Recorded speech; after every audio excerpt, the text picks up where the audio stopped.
नमो भगवते वासुदेवाय।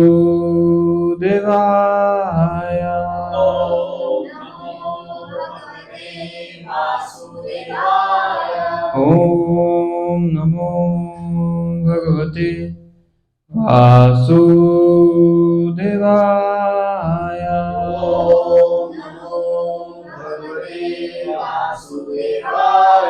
नारायणं नमस्कृत्य नरं चैव नरोत्तमं देवीं सरस्वतीं व्यासं ततो जयमुदीरये।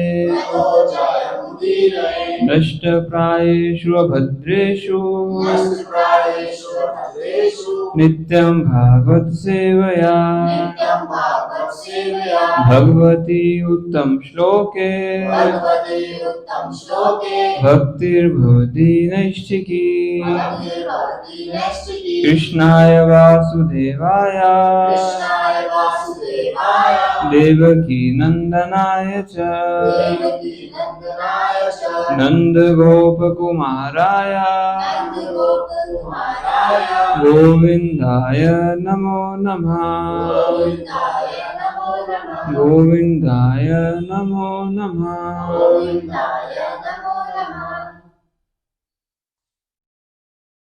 श्रीमद्भागवतम प्रथम स्कंद नवम अध्याय श्लोक क्रमांक 41 है ना। 41। तो पहले इनका वर्ड टू वर्ड पढ़ते हैं। मेरे पीछे दोहराइए।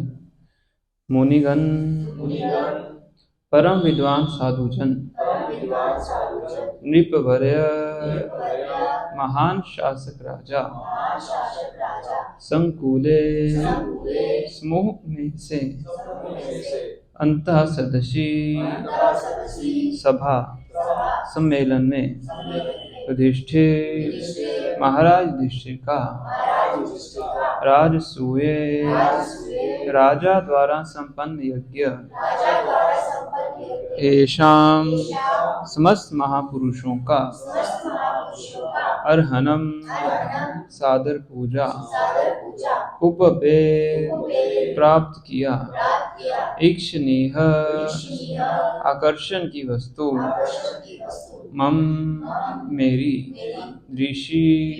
दृष्टि गोचरः जितना दिखे उसी के भीतर समक्ष एषः आविः उपस्थिति आत्मा आत्मा। मुनिगण नृपवर संकुलयन्ता सदसि युधिष्ठिरासूय येषाम् अर्हनम् उपपेदईक्षणीयो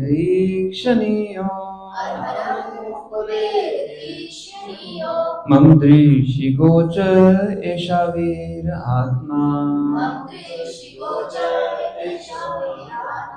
मुनिगण नृपवर संकुलयन्तः सदसि युधिष्ठिरासूय येषाम् अर्हनम् उपपेदईक्षणीयो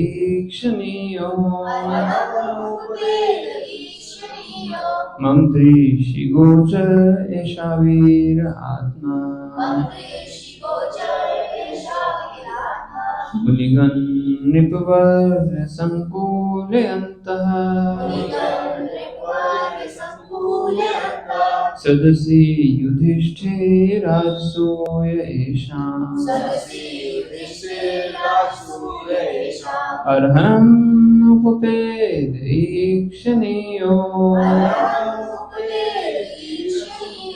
मम दृष्टिगोचर एषा वीर आत्मा।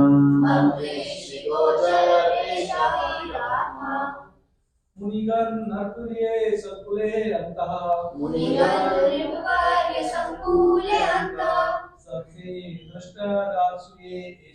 सदसि युधिष्ठिराजसूय येषाम्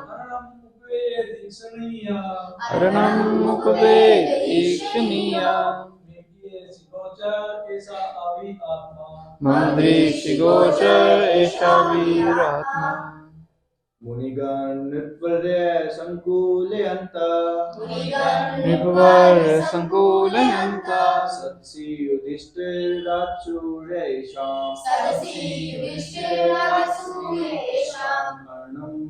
अर्णमुपदेशनीयो उपवेद ईक्षणीया मम दृष्टिगोचर एष अविरात्मा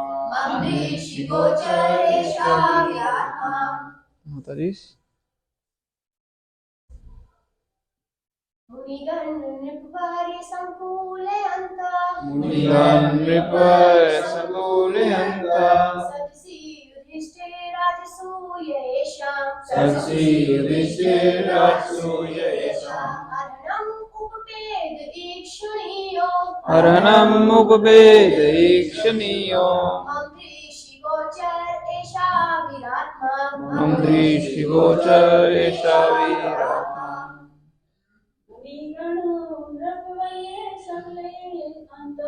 मुनिगण नृपवर्य संकुलयन्ता सदसि युधिष्ठिराजसूय येषाम् अर्हणम् उपवेद ईक्षणीयो मम दृशिगोचर एषा वीरात्मा। अनुवाद एवं तात्पर्य श्री प्रभुपाद जी के द्वारा श्री प्रभुपाद की महाराज युधिष्ठिर द्वारा संपन्न राजसूय यज्ञ में विश्व के सारे महापुरुषों राजाओं तथा विद्वानों की एक महासभा हुई थी और उस सभा में सबों ने श्री कृष्ण की पूजा परम पूज्य भगवान के रूप में की थी। यह सब मेरी आंखों के सामने हुआ और मैंने इस घटना को याद रखा जिससे मेरा मन भगवान में लगा रहे। तात्पर्य ध्यान से सुनिए। कुरुक्षेत्र युद्ध में विजय होने के बाद चक्रवर्ती सम्राट महाराज युधिष्ठिर ने राजसूय यज्ञ संपन्न किया। उन दिनों सिंहासन पर बैठने के बाद राजा अपनी श्रेष्ठता घोषित करने के उद्देश्य से विश्व भर में विचरण हेतु एक घोड़ा छोड़ता था और किसी भी राजकुमार या राजा को यह स्वतंत्रता थी कि वह उस सम्राट की सत्ता को माने या ना माने। जो विरोध करता था उसे सम्राट से युद्ध करके विजय द्वारा अपनी श्रेष्ठता सिद्ध करनी होती थी। हारने पर उसे अपने जीवन की बलि देनी होती थी जिससे उसके स्थान पर दूसरा राजा या प्रशासक बन सके। अतएव महाराज युधिष्ठिर ने भी ऐसा ही घोड़ा छोड़ा और संसार भर के राजाओं तथा राजकुमारों ने महाराज युधिष्ठिर के नेतृत्व को चक्रवर्ती सम्राट के रूप में स्वीकार कर लिया। तत्पश्चात महाराज युधिष्ठिर के राज्य के सारे शासकों को राजसूय यज्ञ में सम्मिलित होने के लिए आमंत्रित किया गया।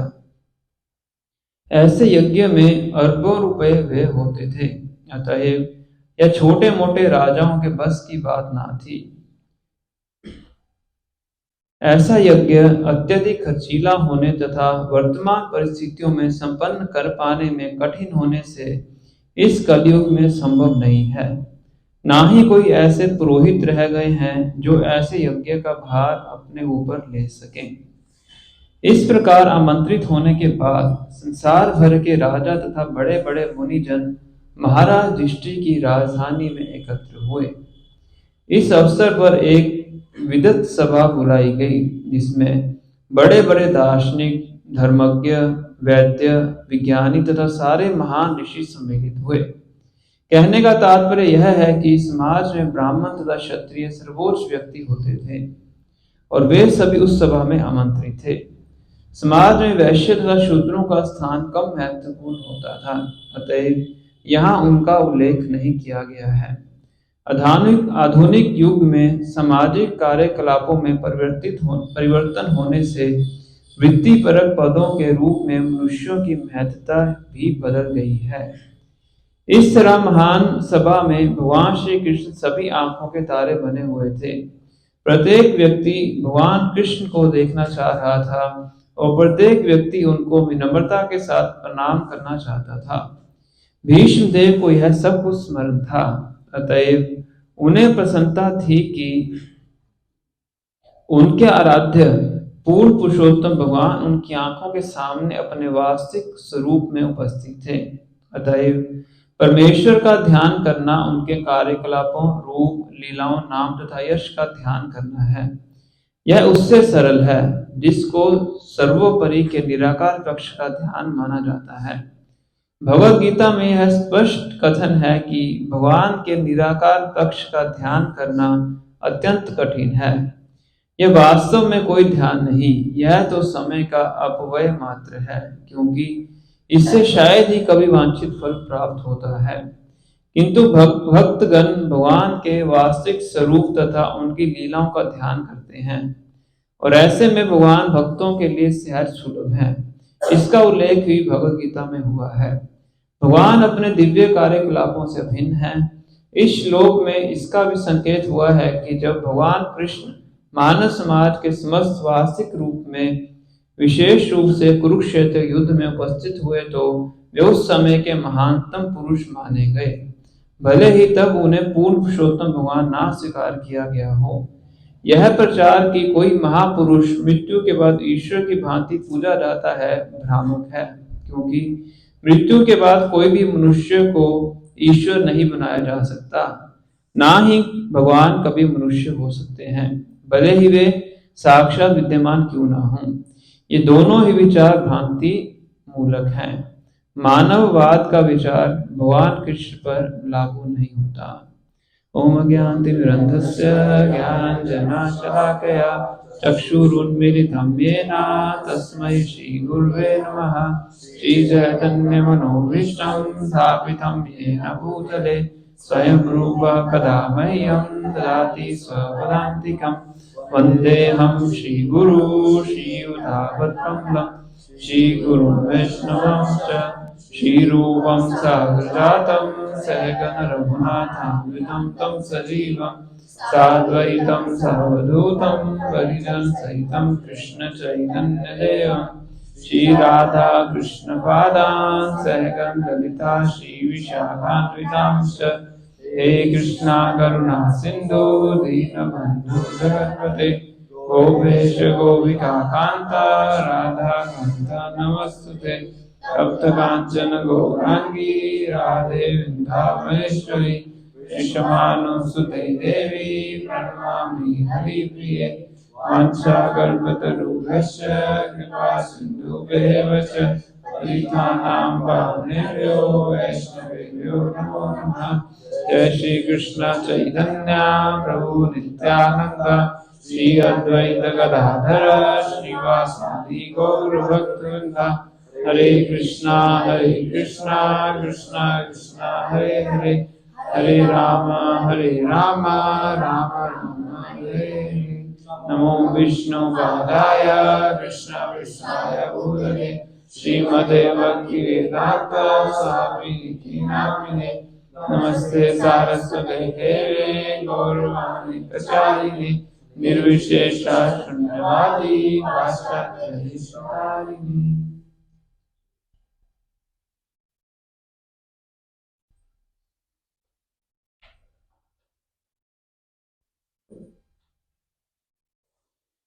हरे कृष्णा।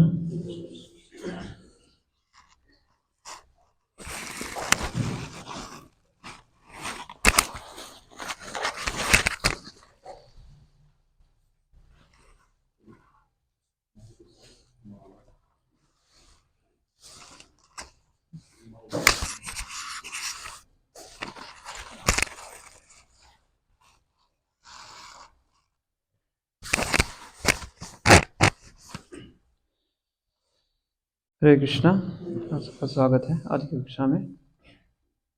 आज भीष्माष्टमी भी है, भीष्मदेव से संबंधित है और आज ही उन्होंने भीष्मदेव की प्रार्थनाओं का अंत किया है। तो जैसे लास्ट टाइम हमने चर्चा की थी कि भीष्मदेव अपने अंतिम समय में भगवान की अलग अलग लीलाओं का स्मरण कर रहे हैं। पिछली कक्षा में कौन कौन सी लीला चर्चा की थी हमने?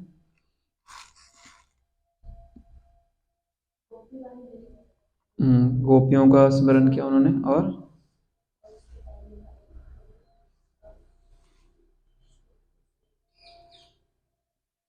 अर्जुन के जो भगवान सारथी थे, भगवान के पार्थसारथी रूप का उन्होंने स्मरण किया था। तो आज एक और लीला है जिसका स्मरण कर रहे हैं, जो श्लोक हमने पढ़ा है। मुनिगण नृपवरे संकुले हंता सदसि युधिष्ठिर राजसूय एषा अर्हनम उपवेदीक्षणीयो मम दृष्टि गोचर एषा वीर आत्मा। तो इसमें कह रहे हैं कि जब महाराज युधिष्ठिर ने राजसूय यज्ञ किया था, राजसूय यज्ञ होता है कि जो चक्रवर्ती सम्राट होते हैं वो इस प्रकार के यज्ञ किया करते थे। किसको दिखाने के लिए? ये साबित करने के लिए कि वो ही पूरी पृथ्वी के राजा है ना। एक अश्वमेध यज्ञ किया जाता था, उसमें घोड़े को छोड़ा जाता था और घोड़ा जिस एरिया में जाता था उस एरिया के राजा को, चक्रवर्ती सम्राट को कर देना पड़ता था, टैक्स देना पड़ता था। और जिसको ये मंजूर नहीं होता था घोड़े को पकड़ लेता था। फिर जो राजा आते थे उनके साथ युद्ध करते थे और फिर जो विजय प्राप्त करता था वो चक्रवर्ती सम्राट बनता था। इस तरह से होता था। तो इसी प्रकार से महाराज युधिष्ठिर ने ये राजसूय यज्ञ किया था। पर महाराज युधिष्ठिर का ये अभिप्राय नहीं था कि वो पूरे पृथ्वी पे अपनी सत्ता को फैलाएं। उनका उद्देश्य क्या था? वो भगवान श्री कृष्ण की कीर्ति को फैलाना चाहते थे। भगवान द्वारका में थे तो उस टाइम पे युधिष्ठिर महाराज उनके पास न्योता भेजते हैं कि आपको राजसूय यज्ञ में आना है। वो हालांकि भगवान के पास और भी कार्य होते हैं, इनका जरासंध का वध करना होता है, वहां से भी संदेश आता है भगवान के पास। तो उद्धव जी भगवान को परामर्श देते हैं कि आप राजसूय यज्ञ के लिए जाइए और भीम को साथ में लेके जरासंध का वध कीजिए। जरासंध को भगवान कृष्ण ने नहीं मारा है, जरासंध को किसने मारा है? भीम मारते हैं। तो इस प्रकार से राजसूय यज्ञ होता है। वो बताया जाता है कि इतना महान यज्ञ होता है कि देवी देवता भी साक्षात रूप से इस यज्ञ में पार्टिसिपेट करने आते हैं।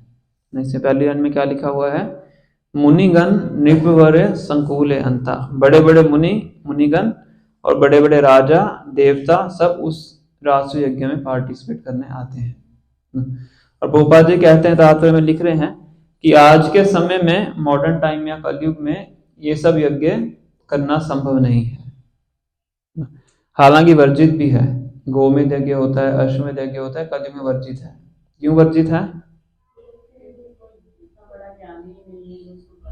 पहली बात है कि ब्राह्मण ऐसे नहीं है, ऐसे शुद्ध ब्राह्मण नहीं है जो यज्ञ कर सके, और उतना धन भी नहीं है।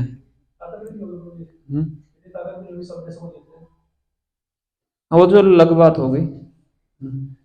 और ब्राह्मण शुद्ध नहीं है, उतना धन नहीं है और सामग्री भी शुद्ध नहीं है ना। कि कलयुग में क्या सब दूषित है, इसलिए कलयुग में ये यज्ञ नहीं किए जाते हैं।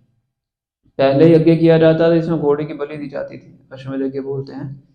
पर मंत्रों की शक्ति से उस घोड़े को नया जीवन दिया जाता है, मतलब नया शरीर उसको दिया जाता है। वृद्ध शरीर लेके उसको युवावस्था का शरीर दिया जाता है। ऐसे गाय के साथ होता है ना।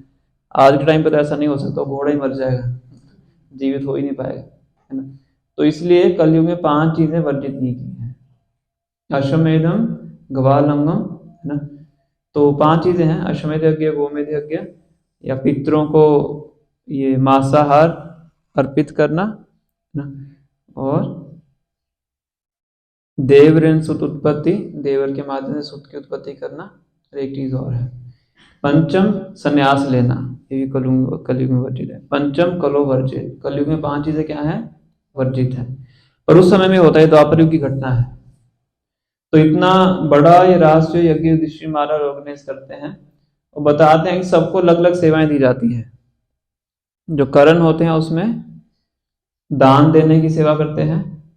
जो दुर्योधन होते हैं वो ट्रेजरी संभालते हैं, और भीम किचन संभालते हैं, है ना। सबका अपना अपना वो एक्सपर्टीज सब उसमें लगाते हैं।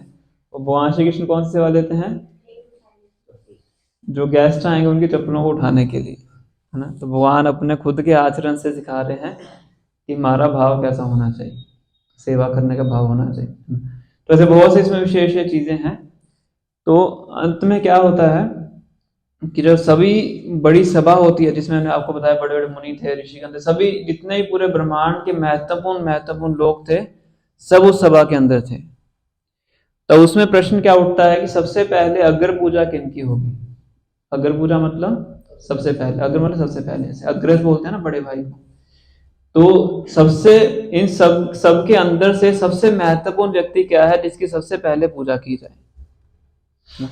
अब महाराज युधिष्ठिर का उद्देश्य ये था कि अग्र पूजा सबके बीच में किनकी होनी चाहिए? भगवान कृष्ण की होनी चाहिए। तो इसी माध्यम से भगवान श्री कृष्ण के उसको क्या कहेंगे, स्थिति को पूरे समाज को बताना चाहते थे।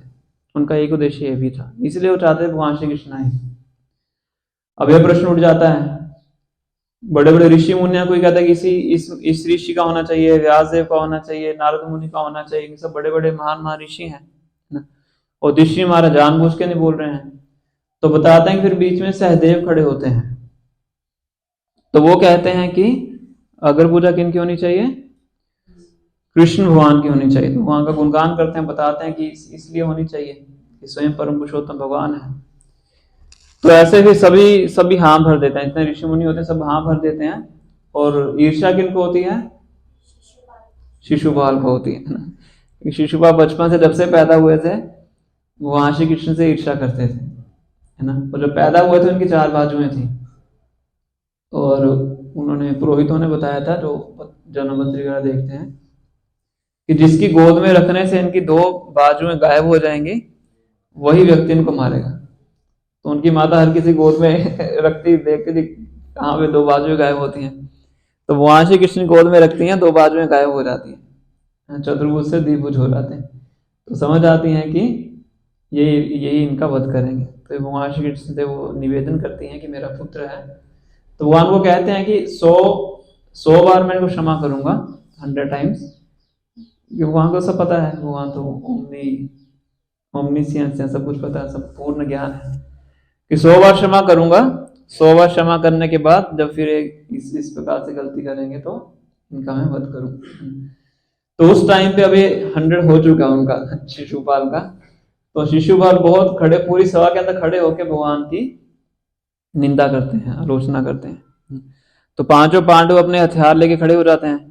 भीम अपना गदा उठा लेता है, सभी अपने वो धनुष्मान उठा लेते हैं, अर्जुन अब शिशुपाल का वध करेंगे। पर भगवान उनको रोक देते हैं। क्यों रोकते हैं? क्या कारण होता है रोकने का? कि अगर इस यज्ञ के अंदर ये ब्लड गिर गया तो यज्ञ क्या हो जाता है? दूषित हो जाएगा ना। तो इससे क्या, युधिष्ठिर महाराज का किया गया जो कार्य है वो सफल नहीं होगा, है ना। तो भगवान को ज्यादा चिंता है ना, युधिष्ठिर महाराज को चिंता नहीं है यज्ञ की, कि भगवान को भक्त की कीर्ति की ज्यादा चिंता होती है, भक्त का ध्यान भगवान ज्यादा रखते हैं। तो भगवान क्या करते, भगवान उनको रोकते हैं कि आपको नहीं करना है। तो भगवान अपने सुदर्शन चक्र को बुलाते हैं और फिर शिशुपाल का वहां पे वध करते हैं, और बताते हैं कि इस तरीके से वध करते हैं कि एक भी ब्लड का जो ड्रॉप है नीचे नहीं गिरता है।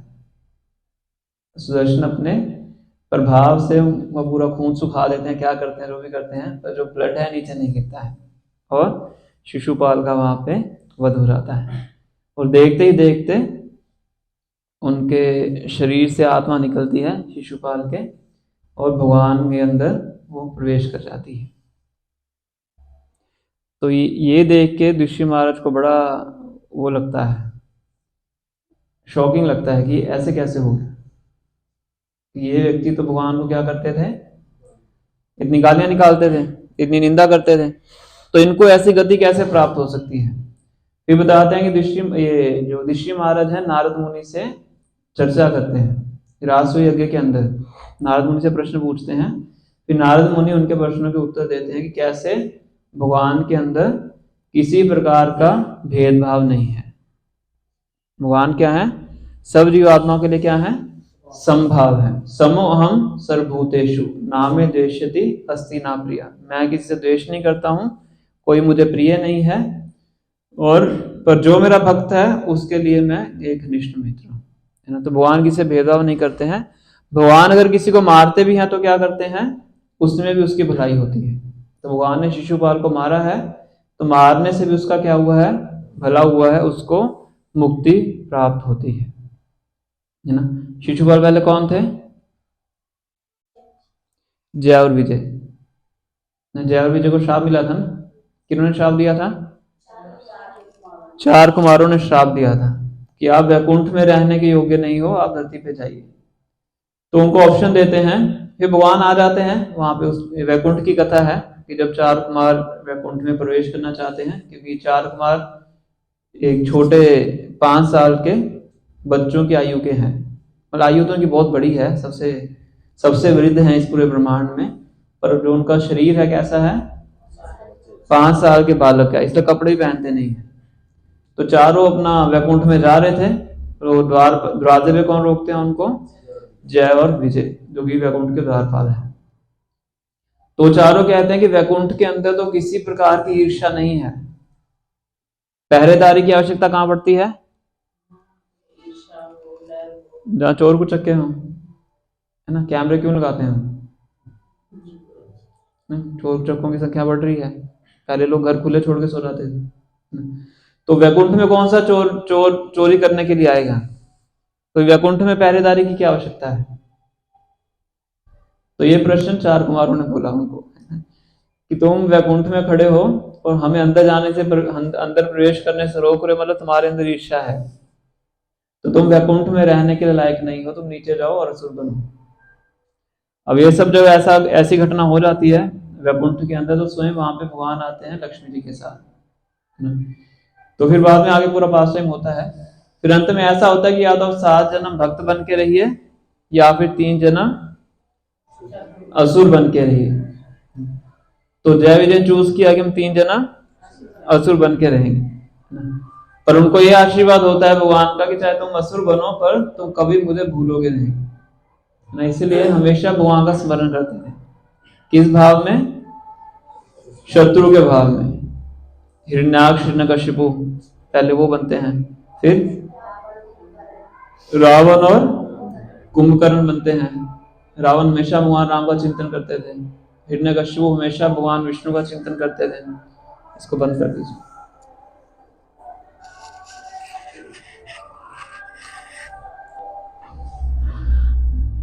फिर शिशुपाल और दंतवक्र, ये दोनों किनका चिंतन करते थे? भगवान श्री कृष्ण का चिंतन करते थे। तो तीनों जन्मों में उन्होंने चिंतन तो भगवान का ही किया, क्योंकि भगवान के पार्षद हैं। पर अभी जब भगवान शिशुपाल का वध करते हैं, तो इस टाइम पे आके उनको मुक्ति प्राप्त होती है, और वापिस जाके भगवान के धाम में वो द्वारा अपनी पोस्ट को ले लेते हैं, जय और विजय बन जाते हैं। तो शिशुपाल का वध किया भगवान ने, बाद में दंतवक्र का वध करेंगे। तो ये सारी घटना किनके सामने हुई थी? भीष्मदेव, मतलब और भी लोग थे, जितने भी महान लोग थे।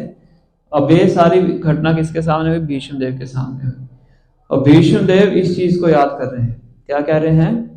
अर्हनम उपपेत ईक्षणीयो। अर्हनम बोलते हैं पूजा करने को।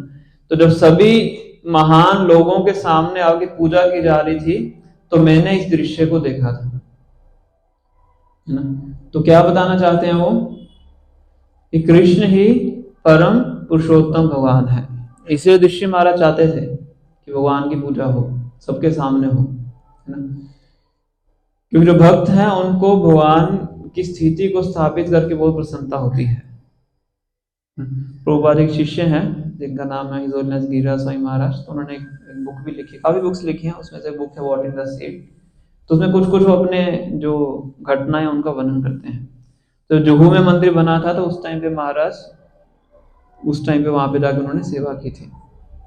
तो उनकी सेवा होती थी कि अलग अलग मुंबई में जाके लोगों से मिलते थे, उनको लाइफ मेंबर वगैरह बनाते थे, उनको प्रचार वगैरह करते थे, मंदिर वगैरह बुलाते थे। तो ऐसे जब काफी लोगों से मिलते, तो कई बार उनकी मायावादी या निराकारवादी लोगों से भी भेंट होती थी।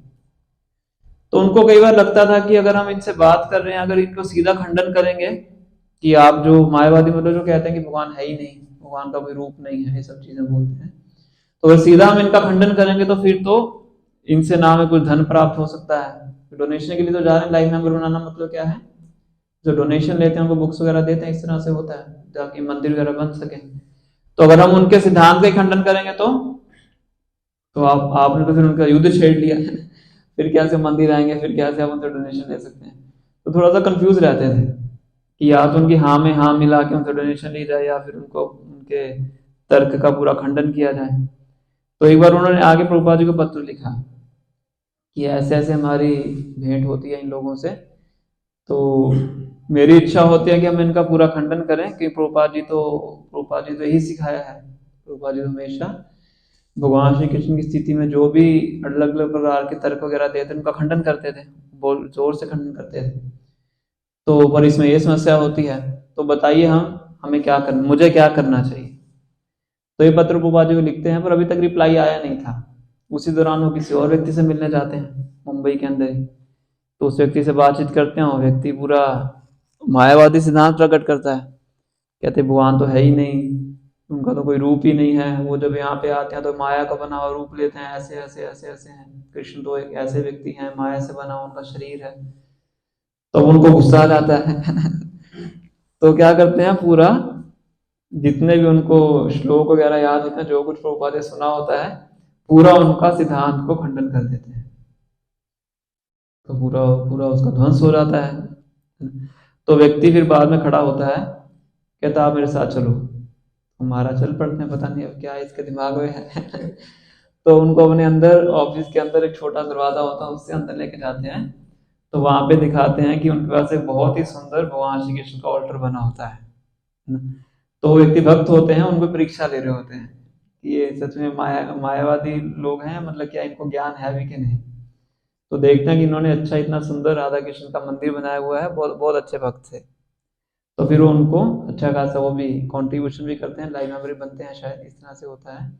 तो महाराज को ये इसी इंसिडेंट का बड़ा अच्छा लगता है ना, कि अगर मैं उनकी हाँ में हाँ मिला देता तो क्या हो जाता, तो मैं मायावादी प्रूव हो रहा था कि है ना, कि हम आप उस सिद्धांत को समर्थन करते हैं। तो महाराज बहुत खुश होते हैं, और जब वापिस आते हैं तो देखते हैं प्रभुपाद जी का पत्र भी आया होता है, रिप्लाई आया होता है। और रिप्लाई में प्रभुपाद लिखते हैं कि ऐसे लोगों के साथ कभी भी हमें हाँ में हाँ नहीं मिलानी चाहिए, है ना। जब भी कोई ऐसा सिद्धांत प्रस्तुत करे तो क्या करना चाहिए, पूरी तरह से उनका खंडन करना चाहिए। जो भगवान श्री कृष्ण की स्थिति है उसको, जो भक्त है उसको हमेशा स्थापित करना चाहिए। तो ये पढ़ के और खुश हो जाते हैं कि जो मैं कार्य किया उसमें प्रभुपाद जी ने भी उसको समर्थन किया, है ना। तो भक्तों को भगवान श्री कृष्ण की स्थिति को स्थापित करके बहुत प्रसन्नता होती है। और इसमें कई बार भक्तों को कुछ जोखिम भी झेलने पड़ते हैं, जैसे प्रभुपाद जी के जीवन में देखते हैं। तो इतना संघर्ष उन्होंने किया, इतना रिस्क उन्होंने लिया, किस लिए, पूरे विश्व में भगवान श्री कृष्ण की ख्याति को फैलाने के लिए, ताकि पूरा विश्व समझ सके कि कृष्ण ही परम पुरुषोत्तम भगवान है। और हम देखते हैं प्रभुपाद जी के प्रयास से आज पूरे विश्व भर में रथ यात्रा का महोत्सव मनाया जाता है। रथ यात्रा क्या है, रथ यात्रा का मतलब है कि हम पूरे बोल्डली पूरे विश्व में डिक्लेयर कर रहे हैं कि जगन्नाथ क्या है, पूरे जगत के नाथ है। पूरे इतने बड़े रथ पे बिठा के उनको पूरा कीर्तन के साथ पूरे शहर में घुमाया जाता है। तो ये प्रभुपाद जी के प्रयासों के द्वारा पूरे जगत में स्थापित होता है। जो भक्त हैं वो भगवान की स्थिति को स्थापित करना चाहते हैं, इस तरह जो भगवान है वो भक्त की स्थिति को स्थापित करना चाहते हैं। दोनों के बीच में क्या होता है, ये इस प्रकार का आदान प्रदान होता है। तो इसलिए भीष्म देव इस श्लोक के अंदर क्या कर रहे हैं, भगवान की जब अग्र पूजा होती है राजसूय यज्ञ में, उस दृश्य का स्मरण कर रहे हैं, है ना, कि मैं उस समय उपस्थित था और स्वयं मैंने अपनी आंखों से देखा है। ऐसा नहीं किसी से सुनी सुनाई बात बता रहा हूँ। अर्हनम उपवे इक्ष्णी मतलब मैंने देखा है, मम दृश्य गोचर मेरी दृष्टि के आगे, है ना। तो मैंने इस दृश्य को देखा है, आप ही परम पुरुषोत्तम भगवान है। जितने भी राजसूय यज्ञ में मुनि थे, जितने भी देवता थे, सब ने इस बात को स्वीकार किया है कि आप कौन है, परम पुरुषोत्तम भगवान है। तो ऐसे परम पुरुषोत्तम भगवान में मेरी जो मति है वो मृत्यु के समय वो निवेशित हो, उनमें मेरा जो मन है वो लगे। तो ये 41 नंबर श्लोक में भीष्मदेव ने इस चीज का वर्णन किया है। और प्रभुपाद जी अलग अलग तथ्यों का वर्णन कर रहे हैं तात्पर्य के अंदर। खास करके हमने उसके ऊपर चर्चा की थी कि कलयुग के अंदर हम ये जो इस प्रकार के जो यज्ञ हैं वो सफल नहीं हो सकते हैं। कलयुग में एक ही यज्ञ सफल हो सकता है। कौन सा यज्ञ है? संकीर्तन यज्ञ।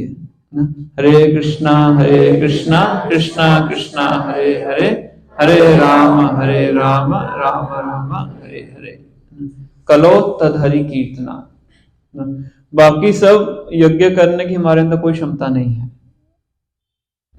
ना ही हम यज्ञ कर सकते हैं, ना ही हम पूजा अर्चना कर सकते हैं, ना ही हम ध्यान लगा सकते हैं, ना ही इन यज्ञों के लिए जो सामग्री चाहिए, जो व्यवस्था चाहिए, वो सब नहीं कर सकते हैं। पर जो संकीर्तन यज्ञ है वो कोई भी व्यक्ति कर सकता है, किसी भी स्तर से कर सकता है। पुरुष है, स्त्री है, वैश्य है, शूद्र है, ब्राह्मण है, क्षत्रिय है, कोई भी है, कहीं पे भी है, कोई भी इस यज्ञ को कर सकता है। दूषित अवस्था में है चाहे शुद्ध अवस्था में है ना, हरि नाम का जब कोई भी व्यक्ति कर सकता है। गुरु से दीक्षा ली है नहीं ली है कोई फर्क नहीं पड़ता है, कोई भी हरे कृष्ण नाम का जप करने के लिए समर्थ, हर कोई इसको करने में समर्थ है। तो ये कलयुग के लिए छूट है, इसलिए कलयुग में क्या बोला गया है? संकीर्तन यज्ञ, बाकी और कोई यज्ञ नहीं हो सकता है। तो इस प्रकार से प्रभुपाद जी ने इसके अंदर इन तथ्यों का वर्णन किया है। अब इस श्रृंखला का लास्ट श्लोक है भीष्मदेव की स्तुति का, हम उसका उच्चारण करेंगे। इसके बाद फिर ये जो इतने समय से सीरीज चल रही है वो खत्म हो जाएगी।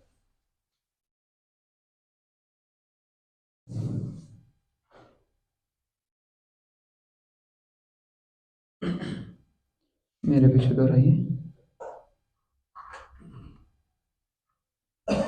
तम इममहम अजम शरीर भाजाम हृदि हृदि धिष्ठितमात्मल्पितानां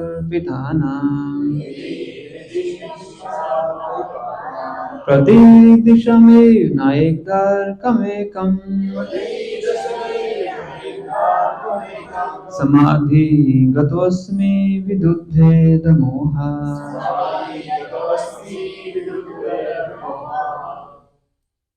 तो क्या कह रहे हैं?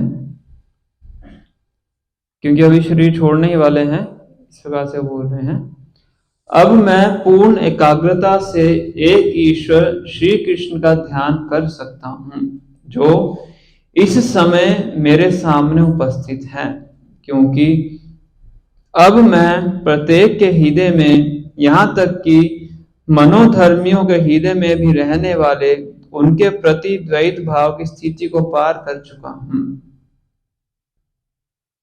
वे सबों के हृदय में रहते हैं, भले ही सूर्य को भिन्न भिन्न प्रकार से अनुभव किया जाए, किंतु सूर्य तो एक ही है। तो यहाँ पे भगवान की परमात्मा जो फीचर है उसका वर्णन कर रहे हैं, है ना। क्योंकि जो योगी होते हैं उनका लक्ष्य क्या होता है? योगी कहाँ ध्यान लगाते हैं? अपने हृदय में परमात्मा के ऊपर ध्यान लगाते हैं। तो उसी का यहाँ पे वर्णन कर रहे हैं। जैसे उदाहरण दे रहे हैं कि सूर्य है, सूर्य आकाश में कितने हैं? एक है। और धरती पे आप मान लीजिए 100 थालियां रख दीजिए पानी से भर के, तो हर थाली में क्या दिखाई देगा आपको? सूर्य दिखाई देगा, है ना। तो क्या सूर्य 100 है? सूर्य एक ही है, पर वो हमें 100 रूपों में दिखाई पड़ रहा है।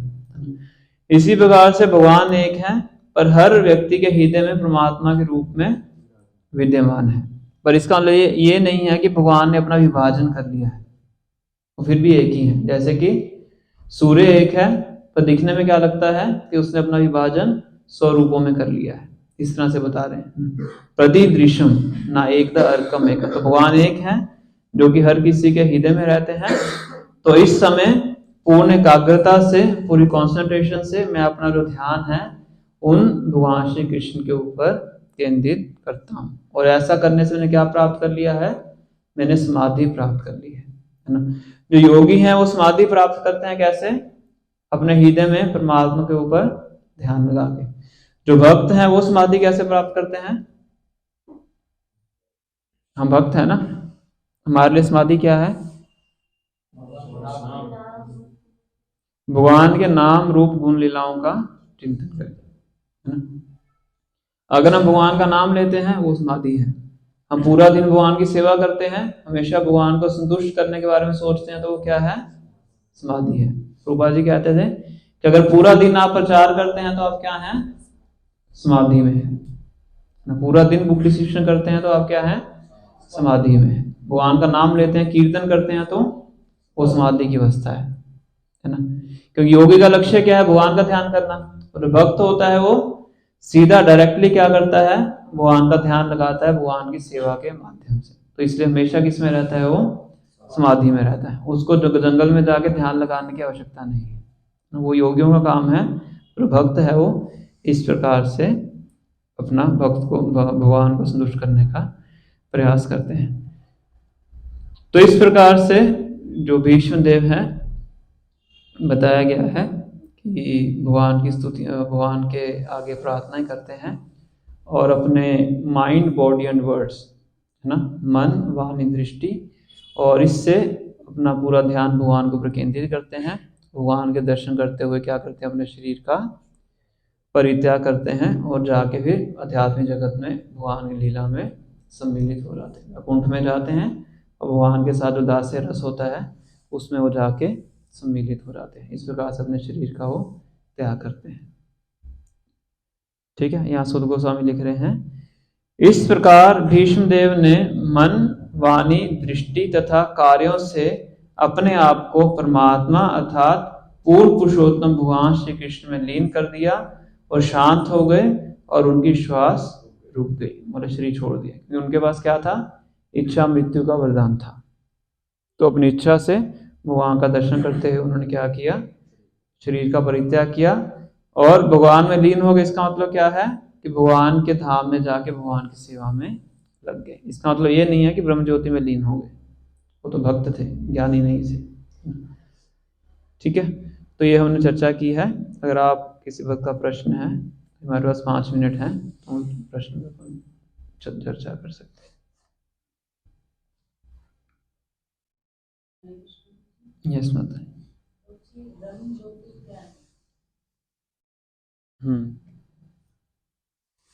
माता जी का प्रश्न है कि ब्रह्म ज्योति क्या है।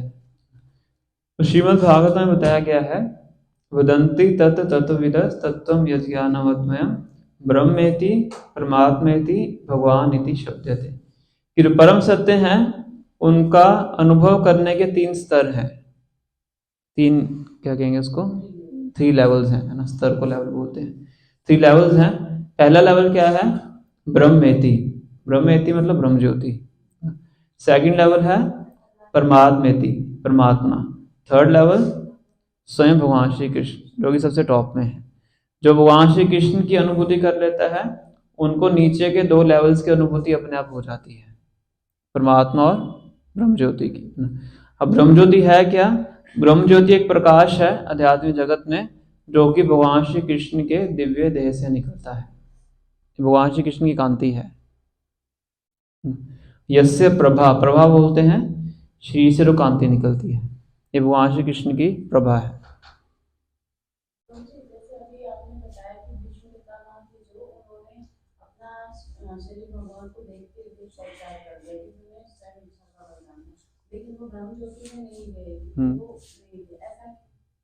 क्योंकि भक्त थे, भक्त तो ब्रह्म ज्योति में नहीं जाना चाहते। हाँ, जो भक्त हैं वो कभी भी ब्रह्म ज्योति में नहीं जाना चाहते हैं। क्योंकि ब्रह्म ज्योति का मतलब क्या है? कि आप अपनी जो इंडिविजुअलिटी है, क्या कहेंगे उसको हिंदी में, अपने स्वभाव का परित्याग करना चाहते हैं। हमारा स्वभाव क्या है? जीवेर स्वरूप है कृष्ण नित्य दास, ना। तो ब्रह्म ज्योति में भगवान की सेवा नहीं है। ब्रह्म ज्योति में वो तो ज्योति में लटका रहता है। जैसे ट्यूब से लाइट निकल रही है ना, तो लाइट मतलब क्या? कण है, उससे लाइट बनती है। तो ब्रह्म ज्योति में जाके कण बनना चाहता है। इसको बोलते हैं मुक्ति। जो ज्ञानी है वो मुक्ति प्राप्त करना चाहते हैं, मतलब ब्रह्म ज्योति में लीन हो जाना चाहते हैं। क्यों हो जाना चाहते हैं? क्योंकि जगत में वो कष्ट भोग भोग के थक चुके हैं। तो उनको लगता है किसी प्रकार से हमें कष्टों से छुटकारा प्राप्त हो जाए। है ना। और क्योंकि शरीर से कष्ट मिला है तो उनको लगता है कि अगर दोबारा ये शरीर मिलेगा तो मतलब कष्ट हो जाएगा, तो इसलिए हमें शरीर चाहिए ही नहीं। और इस चीज को नहीं समझते हैं कि जो आध्यात्मिक शरीर होता है, जो कि आत्मा का स्वरूप है, वो इस भौतिक शरीर से अलग है। उसमें जन्म, मृत्यु, बुढ़ापा, बीमारी नहीं होता है, ये भौतिक शरीर में होता है। इसलिए चाहते हैं कि हमें शरीर चाहिए ही नहीं, हम अपना जो अस्तित्व है उसी को समाप्त कर देना चाहते हैं और ब्रह्म ज्योति में जाके प्रकाश में लीन हो जाना चाहते हैं। इसलिए आपने कई बार टाइटल पढ़े होंगे ना, ब्रह्मलीन ना, कुछ लोग ऐसे टाइटल यूज करते हैं, ब्रह्मलीन। या कुछ होते हैं वो लाइट के ऊपर ध्यान लगाते हैं, कमरे में एक लाइट चला देंगे, उस लाइट के ऊपर ही ध्यान लगाएंगे क्योंकि लाइट में जाना है, और लाइट को ही भगवान समझते हैं। कभी हमने ना खुद रियलाइज किया है कि जैसे हम बहुत ध्यान में चले जाते हैं चैंटिंग करते हुए, या फिर हम बहुत बहुत ज्यादा वो हो जाते हैं, तो उस टाइम ये रियलाइजेशन होता है कि बहुत सारी लाइट ऐसे चारों तरफ, साउंड भी अलग आता है और लाइट भी अलग होती है, वो क्या होता है? पहले मैं इस प्रश्न को पूरा कर लेता हूँ। तो ब्रह्म ज्योति ये है जो मैंने आपको बताया, भगवान श्री कृष्ण के शरीर से निकलने वाली कांति है। तो जो ज्ञानी होते हैं, जो सही तरीके से शास्त्रों के अनुसार ब्रह्म ज्योति में जाना चाहते हैं, मुक्ति प्राप्त करना चाहते हैं, भगवान की निंदा नहीं करते हैं, उनको ब्रह्मवादी बोलते हैं, तो वो अपना कार्य पूरा करके ब्रह्म ज्योति में जाके लीन हो सकते हैं अगर सही तरीके से करते हैं। जो मायावादी होते हैं वो नहीं जाते क्योंकि वो भगवान की अवहेलना करते हैं। और जो योगीज होते हैं, जो अपने हृदय परमात्मा का ध्यान लगाते हैं, है ना, तो वो वैकुंठ में जा सकते हैं। और भक्त होते हैं वो कभी ब्रह्म ज्योति में नहीं जाना चाहते क्योंकि आप भगवान की सेवा नहीं। वो ब्रह्म ज्योति को क्या मानते हैं? मुक्ति को नरक के समान मानते हैं। कैवल्यम नरकायते, मुक्ति क्या है? नरक के समान है। क्यों? क्योंकि उसमें भगवान की सेवा नहीं है ना। मुक्ति उसी के समान है कि आपको एक कमरे के अंदर बंद कर दिया जाए, उसमें एसी चला दिया जाए, सब कुछ सहूलतें दी जाए, पर कमरे को बंद कर दें और कोई उस कमरे में नहीं है ना। थोड़े समय के लिए आराम आ जाएगा, है ना, बाहर इतना शोर शराबा हो रहा था कि थोड़ा शांति से बैठ जाओगे, और फिर 1-2 घंटे बाद क्या होना शुरू हो जाएगा? बोरियत शुरू हो जाएगी। इसलिए ब्रह्म ज्योति में लीन हो जाते हैं, वो ब्रह्म ज्योति में रह नहीं पाते हैं, दोबारा फिर भौतिक जगत में आ जाते हैं। ठीक है, ये ब्रह्म ज्योति है, भगवान परमात्मा और ब्रह्म ज्योति। तो जो आप बात बता रहे हैं कि कई बार हम जप करते हैं तो हमें कुछ रोशनी दिखाई पड़ती है, तो ये हमारा कुछ मानसिक वो हो सकता है ना। क्योंकि जो भक्त हैं उनको तो भगवान के, अगर वो जप के अंदर सिद्धि प्राप्त कर लेते हैं तो क्या प्राप्त होता है? सबसे पहले भगवान का नाम प्रकट होता है, फिर भगवान का रूप प्रकट होता है, फिर भगवान के गुण प्रकट होते हैं, फिर भगवान की लीलाएं प्रकट होती हैं, है ना। तो अगर हमें कुछ रोशनी दिखाई पड़ती है तो मेरे माइंड कर, ऐसे हम सपने देखते हैं, सपने में बहुत कुछ देखते रहते हैं, मन के कारण होता है ऐसा, ऐसे ही जप के टाइम हो सकता है। पर जो मेरी सतोगुण के कारण भी होता है, क्योंकि हम जप करते हैं सतोगुण में हम स्थित होते हैं, तो इस तरह से होता है। पर हमारे जप का जो मेन जो सक्सेस है, सक्सेस क्या है?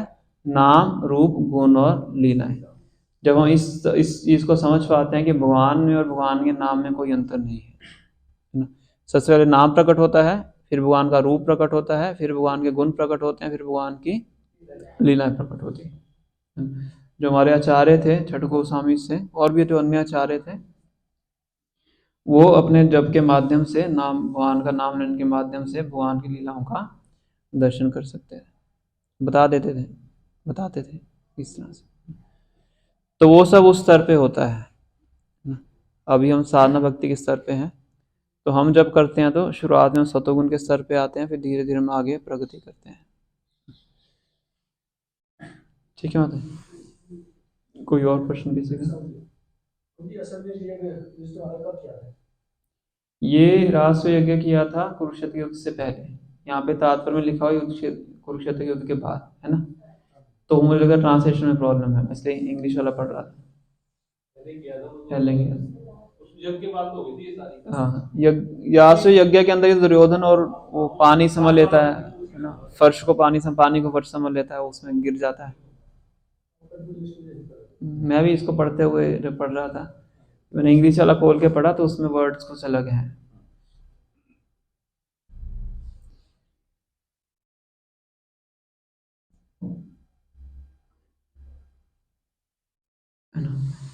तो इसको चेक करना पड़ेगा, पर ये श्योर है कि राजसूय यज्ञ पहले होता है, कि कुरुक्षेत्र के युद्ध के बाद तो मिलने जा रहे हैं भीष्मदेव से। अभी तो मिलने गया ना भीष्मदेव से, अभी तो युद्ध हुए हुए कितने दिन हुए थे, 40-50 दिन हुए होंगे, तो उसके बाद गए। युद्ध 18 दिन हुआ था, उसके बाद भीष्मदेव के से मिलने के लिए तो काफी समय के बाद गए थे ना। भीष्मदेव वेट कर रहे थे ना भगवान की शरीर छोड़ने के लिए। तो ये था। कोई और प्रश्न किसी भक्त का?